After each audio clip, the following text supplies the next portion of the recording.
और वो जगह फिक्स है वहाँ। ऐसा नहीं कि सेट उखाड़ के कुछ नया हो रहा हो कि बिग बॉस के इस घर में आज इग्नोर दी ऑब्वियस टास्क हुआ, इस टास्क में ऐसा हुआ, ये तुम जाके लाइव करना वहाँ। ये जो फितूर था, जुनून था फौज में जाने का, बाकी जो कुछ भी दमड़ी बची थी वो भी निकल गई। ये जो बिग बॉस का जो पूरा सेट है, ये सेट बनता कहाँ है? ये लोनावला में मैंने कहीं पढ़ा था कि लोनावला में सेट रहता है। वहाँ पे है, मुंबई में कहाँ रहता है ये? सन 2018 तक, 2006 में शो की शुरुआत हुई। शुरुआत पहला सीजन करजत में हुआ था, एनडी अच्छा, स्टूडियोज। ओके। सीजन 2, 3, 4 लोनावला में हुआ, 5 फिर से एनडी स्टूडियो करजत। फिर उसके बाद 6 से लेकर सीजन 13 तक लोनावला में हुआ। सीजन 14 से ये शो आ गया, 2019 से ये शो आ गया बॉम्बे अच्छा। फिल्म सिटी में। 2 बड़े बड़े सेट हैं, 3 एक्चुअली सेट हैं, 3 लोकेशंस हैं। एक जगह बिग बॉस हिंदी का सेट लगता है, एक जगह बिग बॉस मराठी का सेट लगता है, ओह! और उन्हीं को चेंज करके, जैसे मलयालम भी कुछ साल तक यहीं शूट हुआ, कुछ साउथ के सीजन्स भी यहीं पे शूट हुए। तो फिल्म सिटी वो जगह है जहाँ पर अब बिग बॉस का सेट लगता है, और वो जगह फिक्स है वहाँ। ऐसा नहीं कि सेट उखाड़ के कुछ नया हो रहा हो। हुँ, हुँ। वो जो जगह है वहाँ सिर्फ और सिर्फ बिग बॉस का ही काम होता है। तो हिंदी का सेट लगा रहता है। हिंदी का सेट जब हिंदी ख़त्म हो जाता है तो अगर कोई दूसरा रीजनल करना है तो रीजनल करते हैं, नहीं तो फिर नेक्स्ट सीज़न की तैयारी करते हैं। ओके। अच्छा सर, आप जो बता रहे थे कि ये जो चौबीसों घंटे का जो फुटेज होता हाँ, है, ये हाँ। सब फुटेज कभी आपको एक्सेस हुआ या आप कभी कुछ ऐसा डिलीटेड पार्ट देख पाए जो हम लोग नहीं देख पाए हों? जिसमें कुछ फ़नी सा हो या कुछ तो अतरंगी सा हो रहा हो? अगर आप नाम लिए बिना अगर आप कुछ बता सकें कि हाँ, मैंने एक फुटेज में ऐसा कुछ देखा हुआ था, जो बाद में एयर हुआ भी नहीं हुआ। अब मैं मुश्किल में पड़ जाऊँगा अगर ऐसी स्टोरीज़ बताने लगा, तो हम लोग को हाँ। 2-3 घंटे कम पड़ जाएँगे। लेकिन मैं एक एक कमाल किस्सा बता देता हूँ। जी। सबसे पहली बार जब मैं घर के अंदर भेजा गया था, एक बार, अब मैं 3 बार जा चुका हूँ। हुँ। पहली बार गया था एक टास्क कराने के लिए, उस टास्क का नाम था इग्नोर दी ऑब्वियस, जहाँ पर आप हैं पर आपको घरवालों को ऐसा बिहेव करना है कि आप नहीं हैं, आपको इग्नोर करना है उन्हें। तो मैं अपना माइक लेके यही जो अनाउंसमेंट्स करता हूँ मैं कि दोपहर 12 बजे यहाँ विभू की चर्चा हो रही है, तो वो मैं जाके घर के अंदर करने लगा। आइडिया ये था कि जैसे ही वो सुने वो शॉक हो जाए। तो मैं घर वो लेकर घुसा माइक। सबसे पहले मैं अपूर्वा के बगल, उसमें अपूर्व अग्नोत्री, काम्या हाँ। पंजाबी, हाँ। अ, गौहर हुँ, खान, हुँ। ये सब लोग थे। मैं गौहर के बगल में बैठ गया, मुझे गौहर बहुत पसंद अभी भी हैं, थी। तो उनके बगल में बैठ गया, मैंने कहा चलो ये भी ख्वाहिश पूरी कर लेते हैं। कुछ तो अनाउंसमेंट किए उन्होंने। एक होता है ना, आपको पता लग जाता है कि उन्होंने नोटिस किया पर नहीं नोटिस किया। फिर मैं संग्राम के बगल में बैठा और कुछ तो उसके बाद का जवाब दिया। हाँ, संग्राम कुछ फरमाइशें कर रहे थे। तो मैंने कहा, यहाँ संग्राम के फरमाइशी गीतों का कार्यक्रम चल रहा है, लेकिन वो भूल गए हैं कि वो बिग बॉस के घर में है, अपने घर में नहीं। और वो हंस दिए। तो बेसिकली ये था कि उनसे रिएक्शन निकलवाने का मतलब 25,000 पॉइंट उनके कट जा रहे थे। अच्छा, ठीक है। हाँ। फिर मैं अरमान कोहली के बगल में जाके खड़ा हुआ, कुछ बोलने वाला था, यहाँ मुझे इंस्ट्रक्शन आ रहे थे बोल दो इस पे। मैंने उसका साइज देख उनका साइज देखा, मैंने कहा नहीं यहाँ नहीं बोलता हूँ। क्या था वो कान में अगर आप बता सकें? वो कि अरमान को लेकर कुछ किया, अरमान जानी ये कर दुश्मन पे रहे जोक था हैं। क्या? नहीं, कुछ अरमान को लेकर कुछ कर रहे थे, तो कि हाँ, यहाँ अरमान ऐसा कर रहे हैं पर उनको ये नहीं पता, कुछ तो उनके। हाँ। मैं चला गया, मैंने कहा छोड़ो यार। हुँ, कहीं अगर मान लो वो टास्क से निकल आया, उन्होंने कहा भाड़ में जाए टास्क। सही बात है। तो मुझे जब तक ये बचाने आएंगे तब तक हुँ, मेरी हुँ। दुर्गति हो जाएगी। तो उस दिन दूसरा प्लान ये था कि ये हमने कंटेंट निकाला, तकरीबन 1 घंटे में घर के अंदर रहा, फिर मैं बाहर आ गया। फिर उन्होंने कहा कि स्टैंड बाई पे रहना, 11 साढ़े 11 बजे लाइट आउट से पहले तुम्हें फिर भेजेंगे, और जो तुम शो को एंड करते हो कि बिग बॉस के इस घर में आज इग्नोर दी ऑब्वियस टास्क हुआ, इस टास्क में ऐसा हुआ, ये तुम जाके लाइव करना वहाँ पर।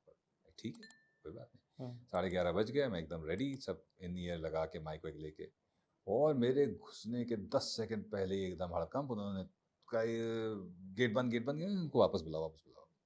हुआ ये कि उसी समय कुशाल और एंडी, इन दोनों की हाथापाई हो गई, प्रॉपर हाथापाई हो गई। 10 सेकंड से मैं बच गया, क्योंकि अगर मैं उस समय वहां पर होता तो मैं भी लपेटे में आ जाता, क्रॉस फायर में मैं भी कोलेटरल डैमेज हो जाता।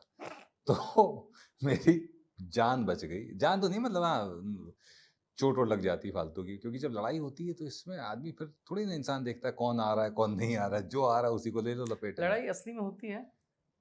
देखिए वो घर ऐसा है ना कि निदा फाजली साहब का एक शेर है, मैं हर जगह ये बात कहता हूँ कि हर आदमी में होते हैं 10-20 आदमी जिससे भी मिलना हो कई बार मिलना। क्या बात। हम्म, हम सबके अंदर बहुत सारे लोग हैं।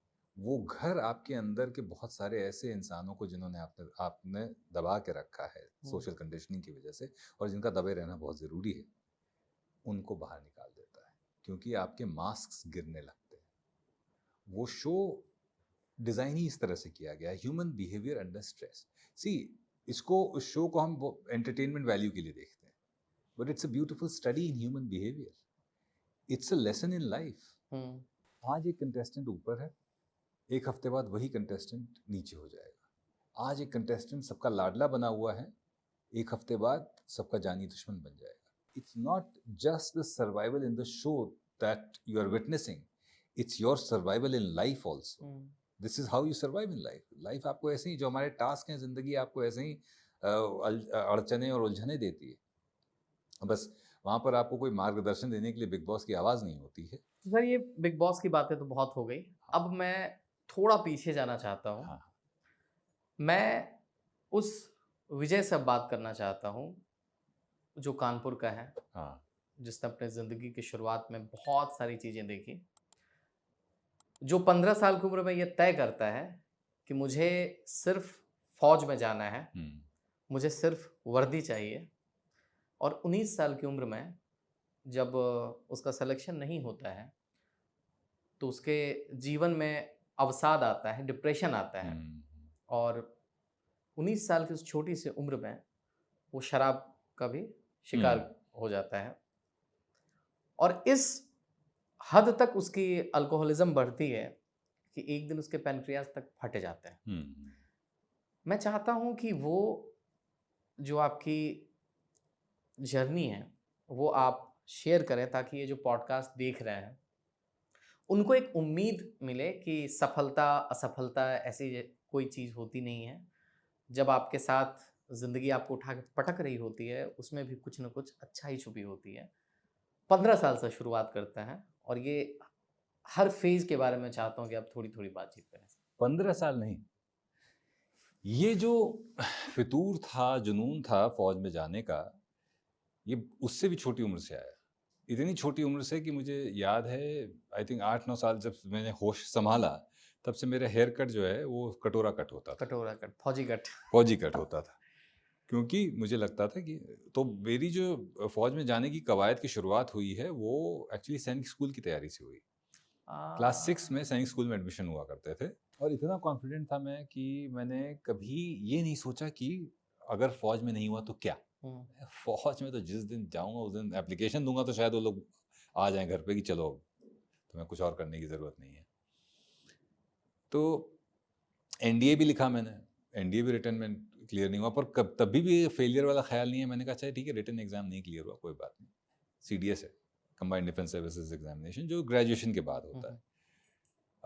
तो ग्रेजुएशन जब कर रहे थे, थर्ड ईयर में थे, तो पहला सीडीएस लिखा और पहले सीडीएस में हो गया रिटर्न में। एसएसबी कॉल आया, बैंगलोर जाना था, और तब मैंने कहा तौबा, रिटर्न का ही एक वो रोड़ा था, वो हमने पार कर लिया है, अब इंटरव्यू तो देखते ही कह देंगे आओ।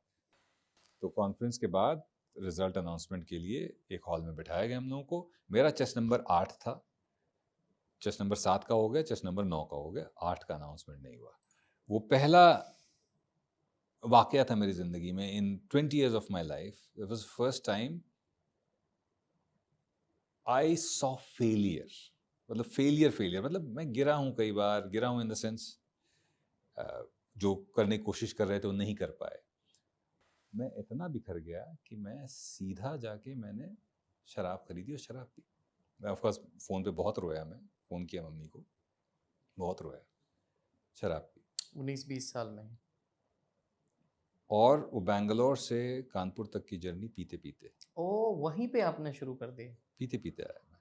हाँ, अब वो उसके बाद वो सहारा कमजोरी बन गई, और उस चीज ने कितना पीते थे सर आप? अभी आता हूँ उस पर, सब आता हूँ, ये तो अभी शुरुआत है, तो तब तो 2 बोतल बियर और 1 क्वार्टर में हम फैल गए, और उसमें भी उल्टी पल्टी सब हो गई। पर ये सबसे बड़ी गलती थी, वो ये थी कि आपने अपने दुख का इलाज शराब में ढूंढा। अब आपके ब्रेन को मैसेज चला गया कि अगर आप दुखी हैं तो शराब पी लीजिए तो you feel high. That's a कृत्रिम हाई है ना, आर्टिफिशियल हाई है। That's not the high that you are looking for, और you should, that's not the high you should be looking for. Depression बढ़ता गया, और जितना डिप्रेशन बढ़ रहा है उतना ही शराब पीना बढ़ रहा है। ये हुआ पहला फेलियर। 6 महीने बाद थैंकफुली CDS 2 बार होता है साल में, फिर से CDS लिखा, फिर पहुंच गए SSB पे, फिर फेल हो गए।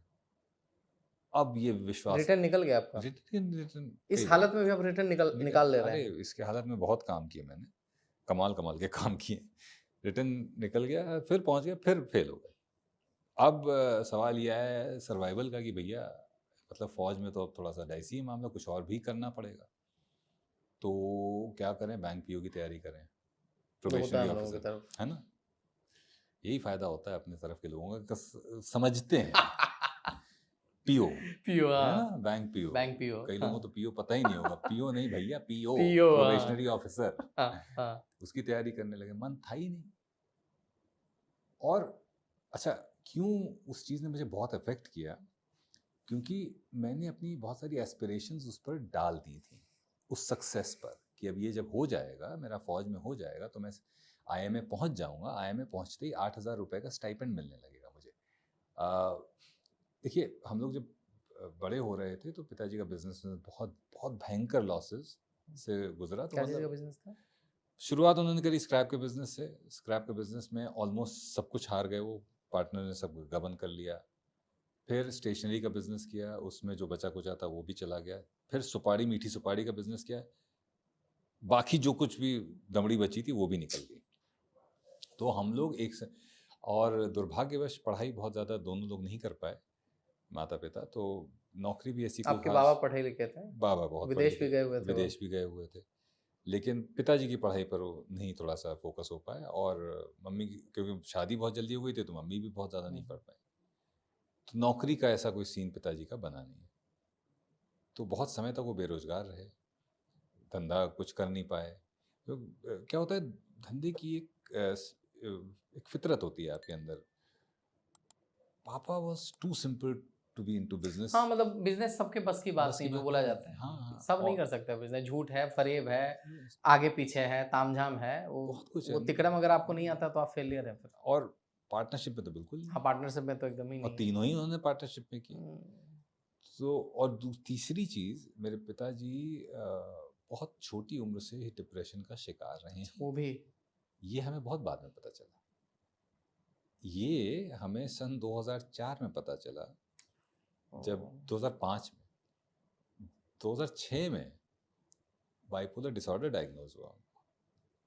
लास्ट तक रुके हो, मतलब क्लिप आपको इंटरेस्टिंग लगी, तो subscribe to digital commentary clips.